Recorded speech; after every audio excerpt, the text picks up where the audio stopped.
Today, we'll take a trip down memory lane and explore some of the most powerful, heartfelt riffs ever written by Led Zeppelin. Whether you recently picked them up or know Zepp's catalog like the back of your hand, we'll be sure that you'll recognize the importance of the riffs that made history. So let's start from the bottom up.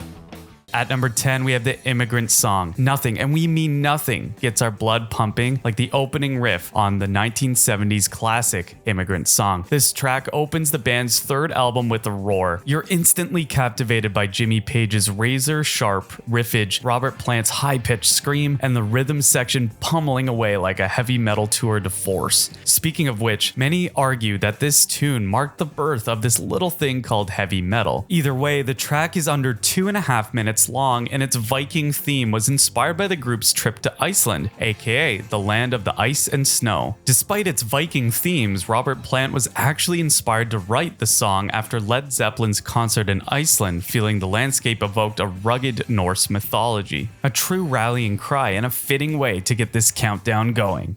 At number 9, Traveling Riverside Blues, the verse. Masters of rock and roll, Led Zeppelin were breaking norms left and right by bringing layers of heaviness into jazz and blues without changing the core of the genres. Traveling Riverside Blues, and especially its verse section, perfectly explains their nickname as the progenitors of heavy rock, as they succeeded in meshing rock-hard rhythms, the intricacies of classic blues, and their folk sensibilities. As a single, this tune never reached the massive popularity of Stairway to Heaven or Kashmir, but it did put Zepp on the map, reaching number 7 on the Billboard Top 50. This song showcases Robert Johnson's influence on Led Zeppelin. Interestingly, the band added their own twist by including references to locations beyond the original Mississippi Delta setting. At number 8, Black Dog. If there's one tune worthy of representing the Led Zeppelin 4 album, it has to be Black Dog. The composition of its verse parts stand as the epitome of blues rock, even by today's standards. The tone, the vibe, and the message, it's all as Led Zeppelin as it can be. Oddly enough, the song is inspired by an actual black dog, a black lab retriever that would hang around the band's studio. And did you know that the complex rhythm of this tune was inspired by the early Fleetwood Mac classic Oh Well? Despite its bluesy rock vibe, the song's structure defies conventional patterns, featuring a unique a cappella vocal and an instrumental call and response that challenges both the listener and the performers rhythmically. This speaks volumes about the band's creative potential, as they wrote a historic riff that would be featured in their main catalog for years after a seemingly trivial event.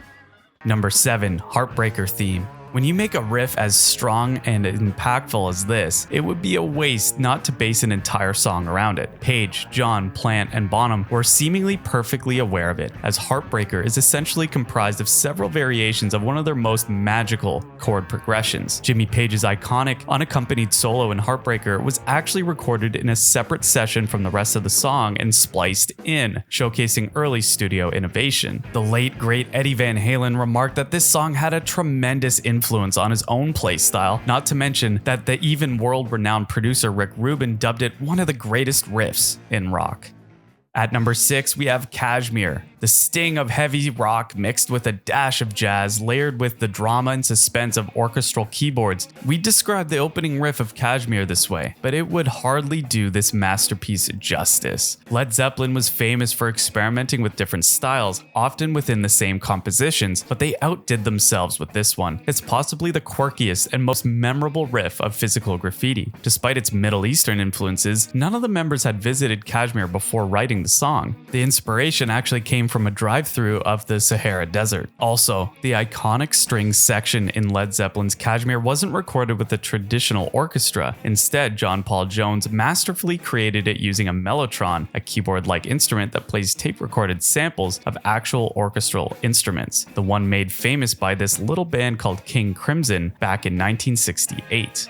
At number 5, Whole Lotta Love, the first riff. Led Zeppelin knew that they had to double down on their creativity when they decided to follow up on their debut record, and they've poured their hearts and souls into making a riff that would rise to that challenge. Technically speaking, Whole Lotta Love is minimally demanding, but its unique swing and vibe have made it the unofficial anthem of classic rock. It's still in heavy radio rotation across all compass points, and it's among the most covered Led Zeppelin songs, largely thanks to the simplicity and power of its main theme. Also, it's Jimmy Jimmy Page's innovative use of the theremin in Led Zeppelin's Whole Lotta Love that creates a distinctive song landscape that contributes to the song's iconic status. This early electronic instrument allowed Page to produce eerie, swooping sounds that complement the track's heavy guitar riffs and psychedelic vibe, showcasing his experimental approach to music.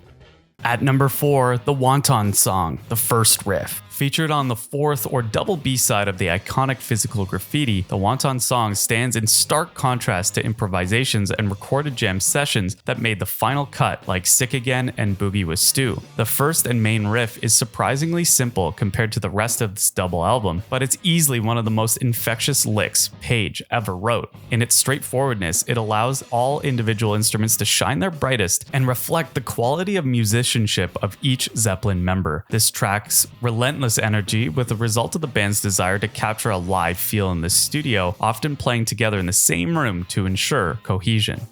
At number 3, we have No Quarter, the main theme. The Zeppelin crew dove deep into the realms of psychedelia in their fifth record, Houses of the Holy. While the album is nearly impossible to describe with words, the main theme of No Quarter encapsulates everything it stands for. Raw, undiluted distortion, oversaturated with organic gain, backed by murky bass and hauntingly beautiful vocals, grace a tune that was decades ahead of its time. John Paul Jones took the lead on No Quarter, showcasing his keyboard skills. The song's eerie atmosphere is particularly due to the use of specifically modified electric piano. An intriguing aspect of Led Zeppelin's No Quarter is the depth of its interpretations, ranging from connections to the Battle of Toten during the War of Roses to allegorical references to Ragnarok and the transition from Norse mythology to Christianity. This diversity in meaning showcases the song's rich lyrical complexity and the band's ability to weave historical and mythological themes into their music, underscoring their creative depth beyond mere musical innovation.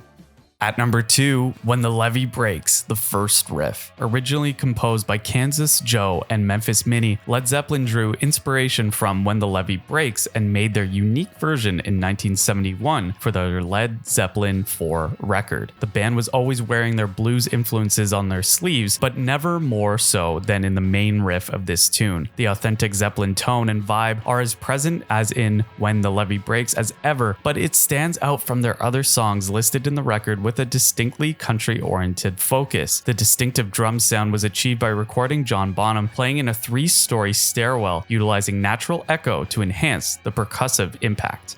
And lastly, at number 1, we have Stairway to Heaven, the intro. You simply can't beat Stairway to Heaven. Smooth and magical, this riff creates a celestial atmosphere that perfectly fits the song's title. From a technical standpoint, the progression is somewhat simple, but the subtle details Page poured into it make it sound fresh, even now, over a half a century later. And did you know that the recorder arrangement at the beginning of Stairway to Heaven was performed by John Paul Jones, who had to learn how to play the instrument specifically for the song? One of the biggest challenges a musician of any era can face is creating an easy, digestible riff that is both unique and catchy. It's safe to say that Led Zeppelin achieved it and more with this riff. After all, the tune boasts close to 1 billion streams on Spotify alone.